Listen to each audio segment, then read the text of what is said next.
As marés.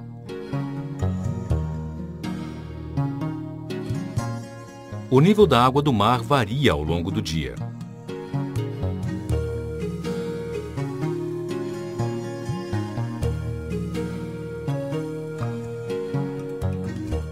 Com uma régua de maré, podemos medir as variações do nível do mar.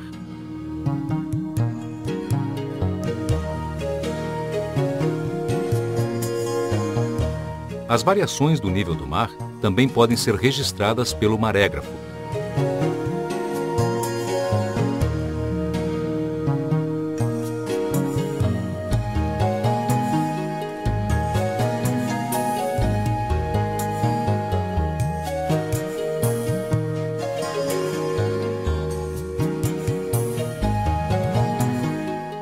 No marégrafo, uma boia transmite a uma pena as variações do nível do mar. A pena está em contato com um cilindro que dá uma volta em 24 horas.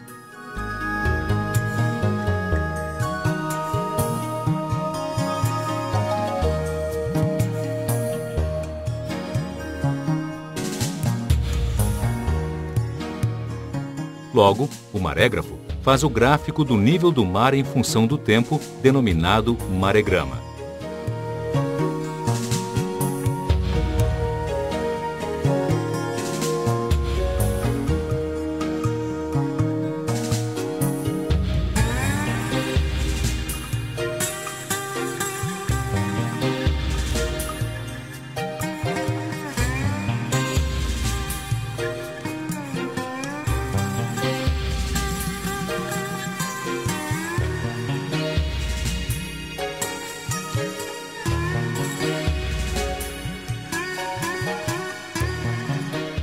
O maregrama mostra um movimento periódico do nível do mar, denominado maré. A maré alta, ou pré-mar, corresponde aos maiores níveis do mar, e a maré baixa, ou baixa-mar, aos menores níveis. A diferença entre os níveis da pré-mar e da baixa-mar é denominada amplitude da maré.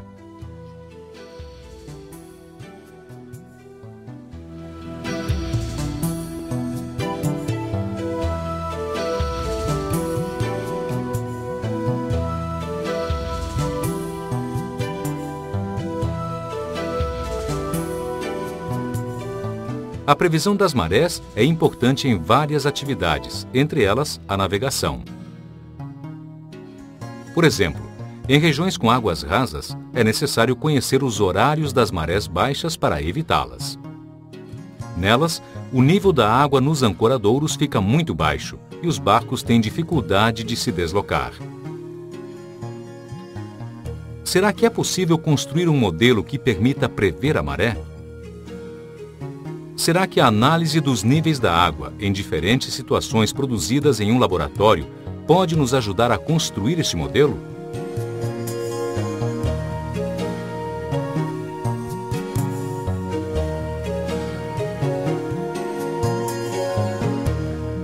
O nível da superfície da água muda quando uma força é aplicada sobre ela.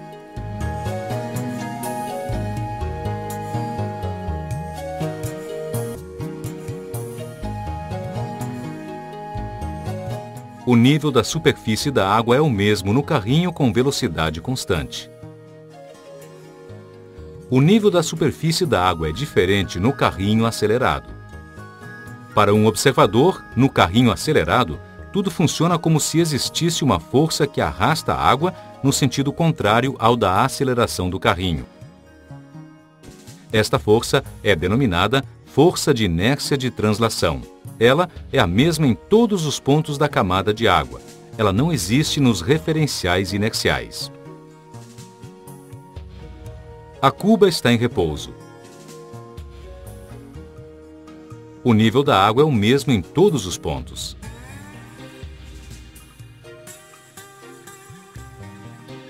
O nível da água muda quando a cuba gira. Para um observador fixo na cuba, tudo funciona como se existisse uma força que arrasta a água para longe do eixo de rotação. Ela atua em todos os pontos da água e é maior nos pontos mais afastados do eixo de rotação. esta força de inércia é denominada centrífuga. Ela não existe nos referenciais inerciais.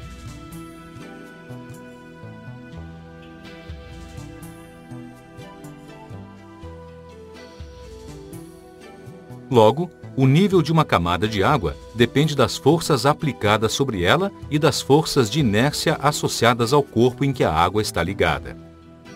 Por isto, para prever o nível dos oceanos, é necessário considerar também as forças de inércia da Terra derivadas dos seus movimentos de rotação e translação. Os oceanos cobrem apenas parte da superfície da Terra. No estudo simplificado das marés, a Terra é representada por uma esfera sólida e os oceanos por uma camada fina de água que cobre toda a superfície da Terra. Quando a Terra gira, os oceanos são arrastados pela Terra e se deformam.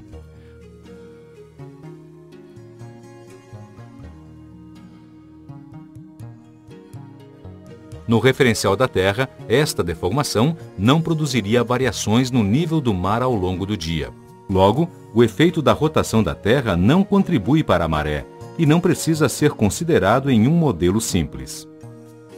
O efeito da rotação pode ser eliminado se o atrito entre a Terra e os oceanos for desprezado. Assim, ela gira no interior dos oceanos sem deformá-los.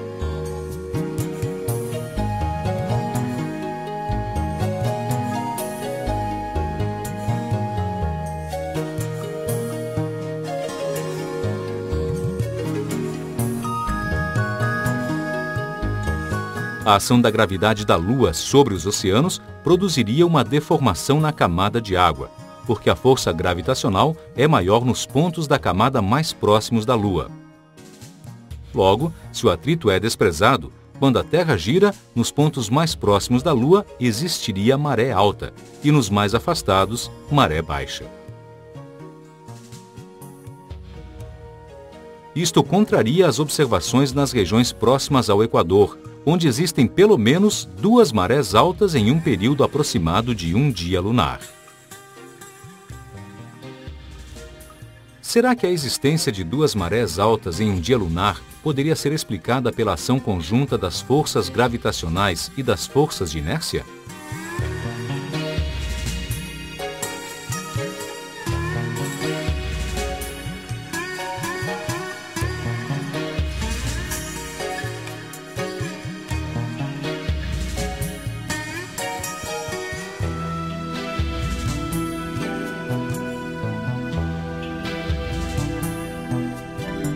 A aceleração do centro de massa da Terra, na direção do centro de massa do sistema Terra-Lua, cria para o observador do referencial do centro de massa da Terra uma força de inércia que desloca os oceanos no sentido contrário ao da posição da Lua.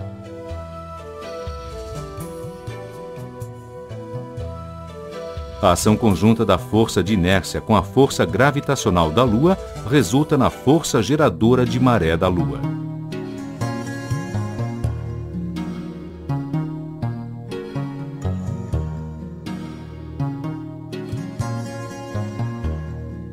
A forma aproximada dos oceanos, suposta estática, é resultante da ação das forças geradoras de maré e da força gravitacional da Terra.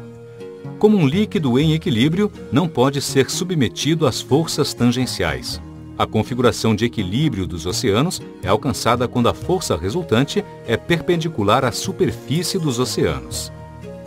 Esta configuração corresponde a um elipsoide de revolução, cujo eixo está na direção da reta que une os centros de massa da Terra e da Lua.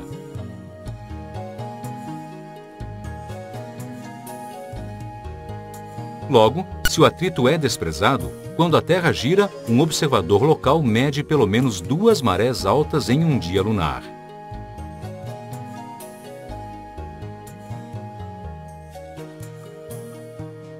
Próximo do Equador, na lua cheia ou nova, existem 2 marés altas em um dia lunar.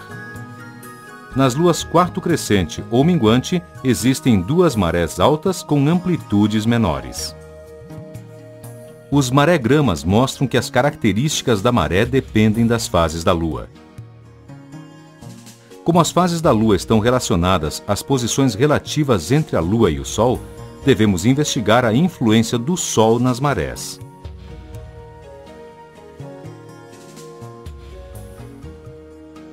Como a Terra translada em torno do Sol, no referencial do centro de massa da Terra existe uma força de inércia.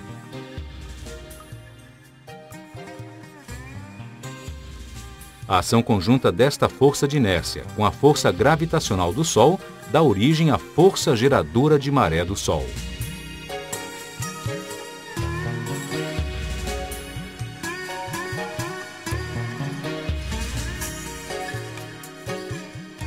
Quando a Lua e o Sol estão alinhados, as forças geradoras de maré do Sol e da Lua atuam na mesma direção, produzindo marés com amplitudes maiores em um dia lunar.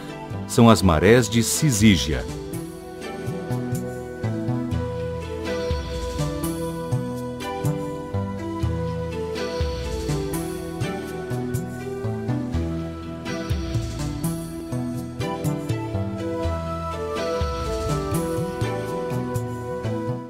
Quando a Lua e o Sol estão em quadratura, as forças de maré do Sol e da Lua atuam em direções diferentes, produzindo marés com amplitudes menores em um dia lunar. São as marés de quadratura.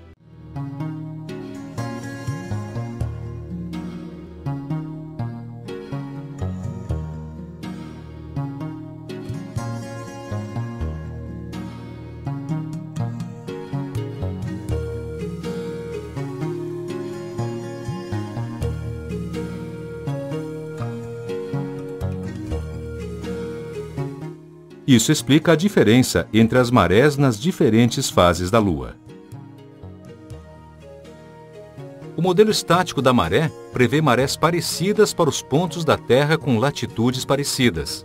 Isto não se verifica, como mostram os maregramas da Baía de Guanabara e da Baía de Sepetiba, com latitudes próximas. Estas diferenças não surpreendem, pois o modelo estático é muito simples. Nele, foram desconsiderados a existência de continentes e o movimento dos oceanos. O movimento dos oceanos é produzido por vários fatores, entre eles a mudança da posição da Lua e do Sol. De fato, a maré nos oceanos propaga-se como uma onda forçada que interage com a plataforma continental. A relevância da forma da plataforma continental na maré local pode ser demonstrada de uma forma qualitativa em uma cuba de ondas. O nível da onda nas paredes da cuba depende do seu comprimento,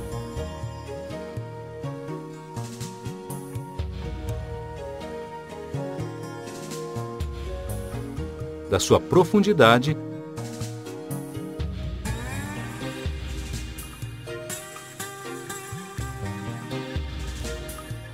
e da sua largura. Logo, o nível de uma onda depende da forma da cuba. Por isto, é razoável que a maré dependa da forma da plataforma continental. A previsão da maré local, tão importante para a navegação, é registrada nas tábuas das marés, construídas com observações locais. Logo, a previsão detalhada das marés não é obtida do modelo estático das marés, e sim das tábuas das marés. As tábuas das marés fornecem as marés máximas e mínimas de cada dia.